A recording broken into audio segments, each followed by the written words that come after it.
इस महत्वपूर्ण कार्यक्रम को आयोजित करने के लिए इमारत सरिया के सदर, तमाम सदस्यगण और मंच पर उपस्थित सभी आदरणीय बुजुर्गों और नौजवानों का मैं बहुत बहुत शुक्रिया अदा करता हूँ।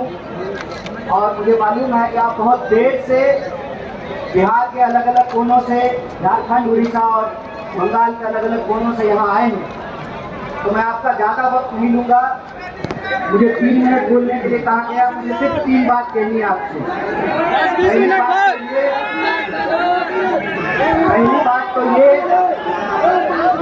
कि काली टोपी पहनने वाली आरएसएस की फौज ने यह जो काला कानून लाया है, भारतीय राष्ट्रीय कांग्रेस की तरफ से हम इसकी मुखालफत करते हैं।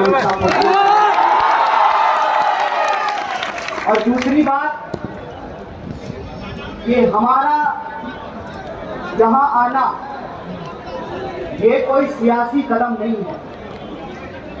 हम सिर्फ और सिर्फ उस वादे को निभाने के लिए यहाँ आए हैं जो वादा इस देश में गांधी ने मौलाना अबुल कलाम आजाद को किया था। हम उस वादे को निभाने के लिए आए हैं।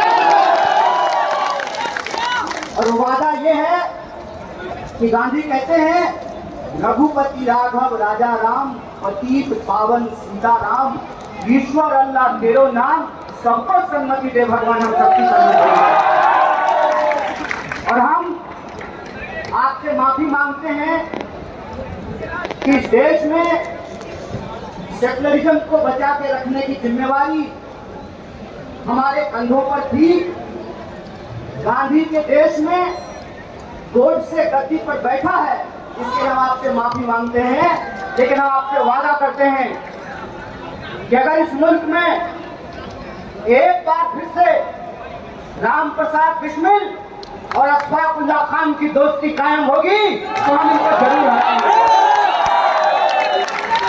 और किसी अजीमाबाद की धरती पर बिस्मिल अजीमाबादी ने कहा था, सरफरोशी की तमन्ना अब हमारे चाहे इसकी जो भी कीमत चुकानी पड़े, खुले मंच से पूरे देश की आवाम को भाई कांग्रेस पार्टी की तरफ से मोहब्बत का ये पैगाम है कि सियासत में जितनी भी शिकस्त मिले मंजूर है, लेकिन सत्य के साथ समझौता नहीं करेंगे, संविधान के साथ समझौता नहीं करेंगे। और तीसरी और आखिरी बात, ये कभी मत सोचना कि कोई लड़ाई एक कौम की लड़ाई है। ये कभी मत सोचना कि इंसाफ की लड़ाई एक धर्म को मानने वालों की लड़ाई है। ये कभी मत सोचना कि न्याय की लड़ाई एक जहदी को कायम करने की जिम्मेवारी सिर्फ रहमान के कंधे पे है, बल्कि एक जहदी को कायम करने की जिम्मेवारी राम के भी कंधे पे है। इसीलिए वक्त के खिलाफ यह जो साजिश रची गई है, उस संबंध में आप एक बात जान लीजिए, आज तुम्हारी बारी है, कल बारी हमारी है। और मैं एक बात बोल करके अपनी बात को खत्म करूंगा। मैं आपको याद दिलाना चाहता हूं, जब 370 हटाया जा रहा था, तब हमारे व्हाट्सएप पे मैसेज आता था, शाबाश मोदी जी, अब तो हम डल लेक के सामने जमीन खरीदेंगे। मेरे टोले मोहल्ले के लोगों, बताओ कितनी जमीन तुमने डल लेक के सामने खरीदी है, बता दो जरा मुझे। जब सीएनआरसी आया, तब फिर हमारे व्हाट्सएप ग्रुप पर मैसेज आया कि जो घुसपैठिए हैं उनको भगा करके उनका मकान और दुकान हमको दे दिया जाएगा। बता दो कितना मकान और दुकान तुमको मिला है। ये साजिश है, साजिश समझ लेना, ये वही साजिश है जो ये अंग्रेजों से सीखा है इन्होंने। भाई भाई को लड़ाओ और देश की संपत्ति अपने खाते में पहुंचाओ। ये साजिश आप जान लेना कि वक्त की जमीन कब्जा करके किसी हिंदू और मुसलमान को नहीं मिलेगा। गुजरात से आए हैं साहब, गुजराती दोस्त।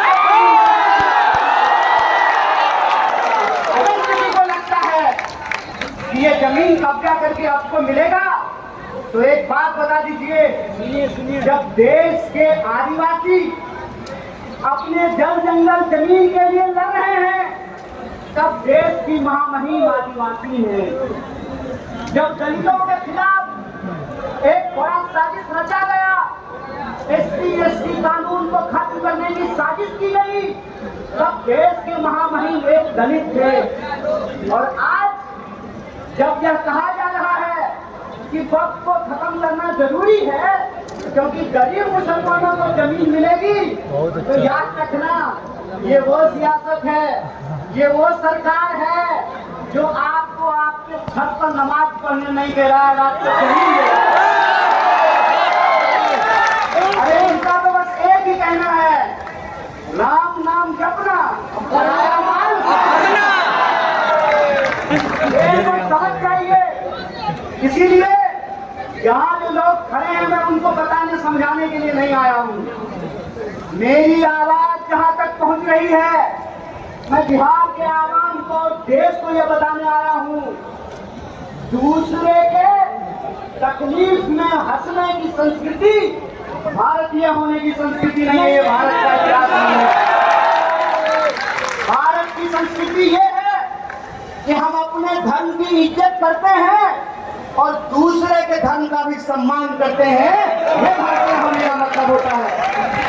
भारतीय होने का मतलब ये होता है कि हम अपने घर में सुख चैन से रहें, तुम अपने घर में सुख चैन से रहो। जो दूसरे के इबादत खानों पर, दूसरे की जगहों पर झंडा गाड़ते हैं, उनके पास ईमान नहीं, बेईमानी है। इस बात को याद रखिएगा। इसलिए जब आज RSS कह रही है कि संविधान से, प्रस्तावना से समाजवाद निकाली जाएगी, इसका मतलब ये है कि आज एक शब्द निकाला जा रहा है, कल को पूरी किताब बदली जाएगी। देश के नागरिकों, चाहे आप हिंदू हो या मुसलमान, चाहे आप दलित हो या ब्राह्मण, चाहे आप अगड़ा हो या पिछड़ा, चाहे आप टोपी लगाने वाले हो या तिलक लगाने वाले हो, याद रखना, ये ऊंच नीच को मानने वाले लोग हैं। इनको आपने गद्दी पर बिठाया है, ये आपसे आपका समानता का अधिकार छीनेंगे, आदिवासियों से जल जंगल जमीन का अधिकार छीनेंगे, पिछड़ों से भागीदारी का अधिकार छीनेंगे और मुसलमानों को इस देश में नागरिक होने का अधिकार छीनेंगे।